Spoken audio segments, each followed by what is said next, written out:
grants Yahaya Bello 500 million naira bail. Lagos signs bill to tackle illegal organ harvesting. World Bank set to approve Nigeria's $500 million loan, 10th under Tinubu's administration. On the foreign scene, fire kills 6, injures 60 in Jordan retirement home. Hello and welcome to Trust TV News Update. My name is Yahaya. Thank you for joining us.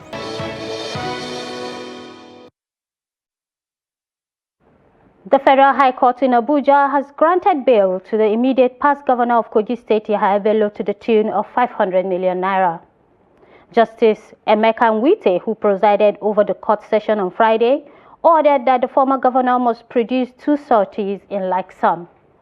In addition, the title documents of the properties, which must be in Abuja, will be verified by the Deputy Chief Registrar of the court. Justice Nwite ordered that the ex-governor must deposit his international passport with the court, while he and his 2 sureties are also to deposit 2 recent passport photographs with the court. He also ruled that Bello be remanded in the Kuje Correctional Center in Abuja, pending the perfection of his bail conditions.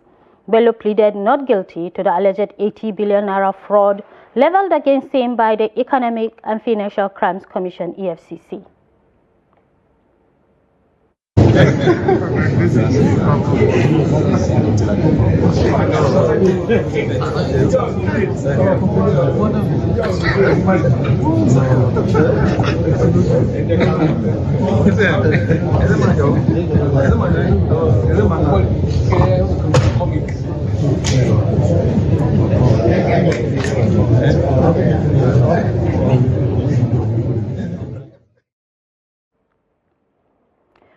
The law firm of Afe Babalola has written a petition to the Legal Practitioners Disciplinary Committee asking it to strike out the name of Lagos-based legal practitioner Dele Farotumi from the roll of legal practitioners in Nigeria for allegedly violating certain provisions of the Rule of Professional Conduct for Lawyers. The 90-page petition dated December 6, 2024 was signed by a partner in the law firm, Olafaro, who was also mentioned in Farotumi's book, Nigeria and its Criminal Justice System. According to the petitioners, Farotumi engaged in conduct which is unbecoming of a legal practitioner by making false accusations against the Supreme Court and legal profession. The Legal Practitioners Disciplinary Committee, LPCD, is the regulatory body that investigates and addresses misconduct among Nigerian lawyers. The LPCD ensures that legal practitioners adhere to ethical standards and professional conduct. The body can order that the name of a legal practitioner be struck off the roll of lawyers kept at the Supreme Court. Such decision is, however, subject to appeal to the Supreme Court. And the Attorney General of the Federal Republic of Nigeria, AGF, and the Minister of Justice, Lateef Fagbemi, has cautioned against the violation of the Supreme Court verdict on local government autonomy, vowing to deal with the erring council officials. Fagbemi gave the warning on Thursday in Abuja while speaking at a conference for judiciary correspondents. The AGF said governance at the grassroots has suffered a lot in the past, but believes that with the enforcement of the verdict on local government autonomy, life will come back to the local governments. In July, the Supreme Court gave landmark judgment and affirmed the financial autonomy of local governments. The verdict stopped governors from controlling local government funds. It also mandated the AGF to pay local government allocations directly to their accounts in a move aimed at strengthening local government autonomy across the country. Governors of the 36 states in their submission to the National Economic Council have pretty much agreed on the need for the establishment of state police in light of the security peculiarities in their domains. Kaduna State Governor Obasani revealed this to newsmen at State House, Abuja on Thursday after a meeting of the council. Kehinde Amadu reports. The discussion on the creation of state police at the National Economic Council has been a long and enduring one. Not much progress had been made in previous months because of the failure of some states to send in their submissions on the knotty matter. But actions will still be delayed on the matter as the council decided to step down discussions until its next meeting so that a report could be generated from the next secretariat. FCT is not a state, it's territory, and they explain why they have not submitted. They gave reason, but 36 states have all submitted their own position on the submission of state police, and I want to say it here clearly that most of us are in agreement for the submission of state police. One issue that the council agreed on was the request of the Revenue Mobilization Allocation and Fiscal Commission for a repeal of the existing Act of Parliament establishing it and its replacement with a new one. The Commission had also sought alternative and improved funding to the institution. The Council gave the RMAFC the go-ahead to forward a draft bill to the National Assembly and also approved the recommendation of improved funding for the Commission. The issue of the tax reforms was not a subject matter of the NEC meeting today. It was not any topic for conversation. It only came tangentially in the discussion about the funding for RAMFAC. And because in the proposal itself for tax reform, I mean, they try also to deal with several of these ancillary needs. I mean, institutions that require special funding. And therefore, it was said in the interim, NEC agrees for about 0.05%, but that this request by RAMFAC for special funding should be taken holistically when this, the tax reforms now in consideration of all the other requests. Meanwhile, NEC has approved the winding down of the Ad Hoc Committee on Floods, Erosion, Drought and Desertification after an update report on the committee's activities and the implementation of some of its recommendations. Some of the recommendations include the provision of financial support to states and disbursement of funds to the line ministries and agencies of government to address flood issues in the various states. From State House Abuja, Kehinde Amudu, Trust TV News. The Lagos State government has enacted the Human Organ and Tissue Transplantation Law to prohibit illegal organ harvesting and regulate transplantation practices. The Attorney General and Commissioner for Justice, Lawal Pedro San, announced this during a press briefing at the Ministry of Justice in Alausa, Ikeja. Governor Babajide Sanwo-Olu signed the law, along with 4 others, underscoring the administration's commitment to the welfare, security, and prosperity of Lagos residents. The other newly enacted laws include the Consumer Protection Law, Lagos Enforcement Training Institute Law, Victims Assistance and Witness Protection Law, and Fire and Rescue Service Law. Pedro described the Human Organ and Tissue Transplantation Law as a groundbreaking framework to address illicit organ trade and unethical medical practices. The law prohibits organ harvesting without proper authorization, bans advertisements for human organ sales, and ensures ethical standards in transplantation procedures. The House of Representatives was thrown into an uproar as the opposition members protested the defection of a Labour Party member representing Jos South, Jos East Federal Constituency, Plateau State, Honorable Alfred Ilia Ajang, to the All People's Congress.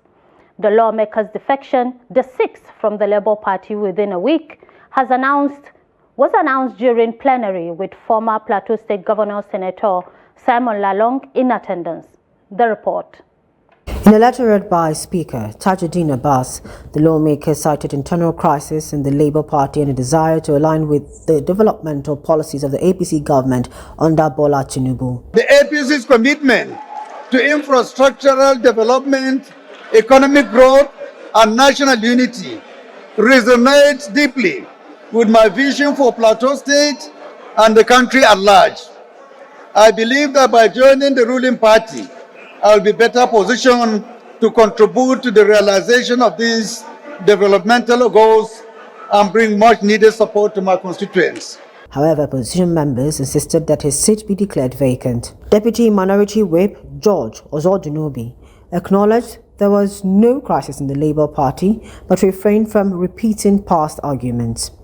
Minority Leader Kingsley Chinda argued that the defection violated constitutional provisions, urging the lawmaker to formalize his membership with the APC at the ward level before submitting a defection letter. Mr. Speaker, my dear colleagues, our colleague has not established the fact that he is a member of any other party as to warrant the presentation of that letter before this House this morning. I would therefore pray that you ignore the letter in its totality and allow him to take the proper step. I want to wish those of us who think defecting from Labour to APC is their best decision in politics. I wish them well. We look forward meeting them again in 2027 if they will have opportunity to be here. In contrast, Honorable Yusuf Adamugagdi defended the defection, citing constitutional provisions allowing freedom of association. He noted that 7 of Plateau State's 8 representatives are now APC members. Mark Essert stressed the need for lawmakers to uphold the Constitution, while former Deputy Speaker Ahmed Idris Wase supported the Speaker's decision to accept the defection. Section 40 says, every person shall be entitled to assemble freely and associate with other persons, and in particular, he may form or belong to any political party, trade union, or any other association for the protection of his interests. Mr. Speaker, this section have no ambiguity. It is very clear. What my friend and colleague, Honorable Gadi, quoted is out of context. This is not association. It's not association. A political party, a member was elected. What does the law say? Prove that there is crisis. As far as I'm concerned, in APC, in Labour, there is no political crisis in the leadership. Mr. Speaker, as far as I'm concerned, the law states that once you defect from the party that sponsors you, automatically, Mr. Speaker, if we are lawmakers, we must protect this law. Section 68, and I read H, it says that a member who wants to defect will have to stay protected, provided there's division in the party. Meanwhile, the House of Representatives has resolved to investigate the alleged mismanagement of a $232 million, equivalent to 350 billion naira World Bank loan for the Accelerating Nutrition Results in Nigeria program. The House mandated its committees on nutrition and food security, finance, AIDS, loans, and debt management to examine the use of the funds and ensure the program's objectives are not abused. It directed the committees to invite the Federal Ministry of Health, the National Primary Healthcare Development Agency, the World Bank, the 12 beneficiary states, and other stakeholders to provide relevant documents and insights. The committees are to report back within 4 weeks. INEC Chairman Professor Mahmoud Yakubu met with resident electoral commissioners at the Commission's headquarters in Abuja to discuss reforms based on lessons from the 2023 general elections. He revealed that 142 recommendations were identified through internal and external engagements, focusing on areas such as voter management, education, electoral technology, security, and legal frameworks to enhance future elections. Trust TV's Antonia Ebohom reports. The INEC chairman disclosed that the meeting was centered on evaluating 142 recommendations derived from both internal and external engagements. These recommendations span key areas including voter management, voter education, public communication, political parties and candidate management, electoral operations and logistics, election technology, security, and the electoral legal framework. Professor Mahmoud Yakubu revealed that 86 of the recommendations required the administrative action by the Commission, while 48 necessitate collaboration with the stakeholders. This is followed by 48 recommendations that require action by a variety of stakeholders, including security agencies, mobile network operators, statutory bodies, political parties, transport unions, civil society organizations, and the media. On the legal review, there are 8 recommendations that require legislative action by the National Assembly. The chairman highlighted the need to review the use of the permanent voters card as the sole means of identification for the voter accreditation on election day, especially with the introduction of the bimodal voter accreditation system. The use of the permanent voters card as the sole means of identification of voters for accreditation on election day should be reviewed. Those who already have the PVCs can still use them to vote during elections. But going forward, computer-generated slips issued to the voter or even downloaded from the Commission's website will suffice for voter accreditation. In addition, the Commission plans to urgently develop protocols for cleaning up the voters' register in collaboration with the agencies such as the National Identity Management Commission and the National Population Commission. As a matter of urgency, the Commission also intends to develop protocols for the cleaning up of the voters' register in collaboration with agencies such as the National Identity Management Commission, NIMC, and the National Population Commission, the NPC. Other areas of reform include advocacy for affirmative action for greater participation of underrepresented groups, a more robust voter education and public communication to combat fake news and misinformation. Yakubu also emphasized reforms aimed at improving voters' access and polling unit distribution, advocacy for affirmative action to enhance the participation of underrepresented groups, and strengthening voter education and public communication to combat fake news and misinformation were other key areas discussed. These reforms are aimed in bolstering the Commission's preparedness and operational efficiency in future electoral processes. Antonia Ebohon, Trust TV News. This is the news update on Trust TV. Coming up after the break. Federal government threatens to demolish illegal structures on Lagos shoreline. More news when we return. Do stay with us. You're welcome back. If you're just joining us, this is the news update on Trust TV. Now let's take a look at some of our major headlines. Court grants Yahaya Bello 500 million naira bail. Lagos signs bill to tackle illegal organ harvesting. Now moving to other stories. The federal government has unveiled plans to rehabilitate and upgrade neglected buildings in Lagos State to address security risk and enhance infrastructure. In addition, a 1-month deadline has been set for developers along the Lagos shoreline to regularize their activities or face revocation and demolition of their projects.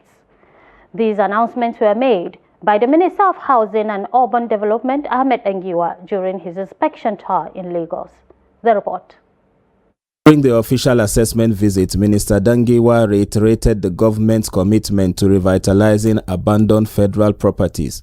Many of these structures, which have been neglected for years, are devoid of basic amenities like water and electricity, presenting both functional and security risks. This initiative is part of a broader plan to inject life into these assets, ensuring they contribute meaningfully to the local economy and community. The effort also includes properties that have been left unused since the relocation of the federal capital to Abuja in 1991. Minister Dangiwa's inspection also focused on the Lagos shoreline, where he discovered numerous irregularities in development. A boat tour of the lagoon shoreline revealed unauthorized sand filling and construction without proper documentation, prompting immediate concern. Today we visit some of our projects, housing project that is ongoing in Lagos, and today we have to go through the shoreline to see that the activities that is going on the shorelines. And we have identified some of the development that is going on, where we want to advise all the developers that are dredging on the shorelines without proper documentation from the Federal Ministry of Housing to do so within the next 1 week. They should go and report themselves to the controller if they know they don't have approval documents, to go and start regularizing their own documents. Otherwise, after 1 month, we are coming back to ensure that we revoke any contravention along the shorelines. Because yesterday in our meeting with His Excellency, the Executive Governor, we have discussed this kind of issues whereby some developers who come and start development without any discipline. This is very important for us to ensure that we maintain discipline even on the shorelines development. Speaking to journalists after the tour, Dangiwa emphasized the need for orderly development on the Lagos shoreline in full compliance with existing laws and regulations. Encroachment, we find that then there are measures to cover any encroachment that may likely come about. Because you can't just encroach on someone's land without showing the document how you possess it. So that is the first thing we need to do to ensure that anybody who claims a land, then he has to give us the evidence of possession. If you can't give it, then the original owner will take over his land. Yes. The federal government's dual focus on revitalizing federal properties and enforcing orderly development along the Lagos shoreline underscores a broader commitment to sustainable urban growth and better asset management. Developers and stakeholders in Lagos now face a 1-month deadline to align with these directives, ensuring the city's infrastructure and environment are developed responsibly for future generations. The World Bank is set to approve Nigeria's $500 million loan request, 10th under President Tinubu's international lender. The World Bank is expected to meet and approve a $500 million loan request to Nigeria on Friday to boost rural access and agricultural marketing in the country. This is according to information obtained from the Washington-based institution on Thursday. The World Bank is expected to take a decision on the loan request by the Nigerian government on Friday, the 13th December 2024. The loan under the Rural Access and Agricultural Marketing Project Scale-Up is designed to close the gap between communities and the broader marketplace in Nigeria. A major prerequisite to partake in the project is that subnationals have a fully functional roads fund and roads agency with appointed boards and staff and provision for administrative costs in the state budget. If the loan is approved by the World Bank, this will be the 10th loan project from the institution under the administration of President Bola Ahmed Tinubu. The federal government, under the leadership of President Bola Tinubu, has secured loans worth $6.45 billion from the World Bank in 16 months so far. The implication is that the loan amount will increase following the recent approval of 3 new loans totaling $1.57 billion from the World Bank for various projects in Nigeria. Available data show that in the last 5 years, Nigeria has received at least 35 loan approvals from the World Bank, totaling $24.088 billion. The Naira appreciated against the dollar in both the official and parallel foreign exchange markets on Thursday. According to data from the Central Bank of Nigeria, the Naira closed at 1,532 per dollar on Thursday, improving from 1,545 recorded on Wednesday. Similarly, data from FMDQ showed that the Naira strengthened on 1,534.35 per dollar on Thursday, compared to 1,549.25 traded the previous day. This represents an appreciation of 14.94 Naira against the dollar. At the parallel market, the Naira also gained trading between 1,640 Naira and 1,680 Naira per dollar on Thursday, compared to 1,710 Naira on Wednesday. According to Abubakar Al-Hassan, a Beride change operator in Wusif for Abuja. This volatility follows the recent introduction of the Electronic Foreign Exchange Matching System, EFEMS, by the CBN aimed at ensuring more transparent FX transactions. And away from Nigeria, a fire at a retirement home in Jordan's capital, Amman, killed 6 people and injured 60, 5 of them seriously, state media reports on Friday. The fire broke out on the first floor of the private retirement home early Friday. Social Development Minister Wafa Bani Mustafa was quoted as saying by the official Petra news agency.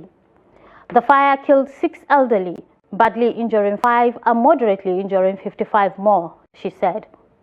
The fire spread over an area of 80 square meters in the White Bed Society Center, which is home to 111 residents, she added. Everyone who was evacuated is safe, the minister said, adding that an investigation had been launched to determine the cause of the fire.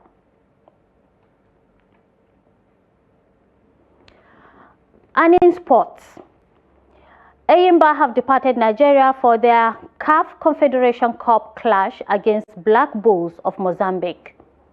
The People's Elephant left the Sambakwe Airport, Owerri, aboard a United Airlines flight for Lagos on Thursday. The contingent, which consists of players and officials of the club, connected another flight to Maputo from Lagos.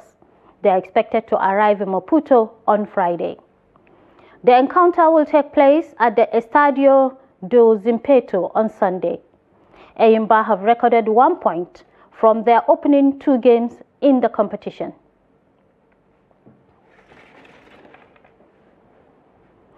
And with that, we come to the end of the news update on Trust TV. Do not forget to follow us on all media platforms and subscribe to our YouTube channel for constant streams, programs, and documentaries. I am Hawa Gambo, thanking you for joining us, and see you next time.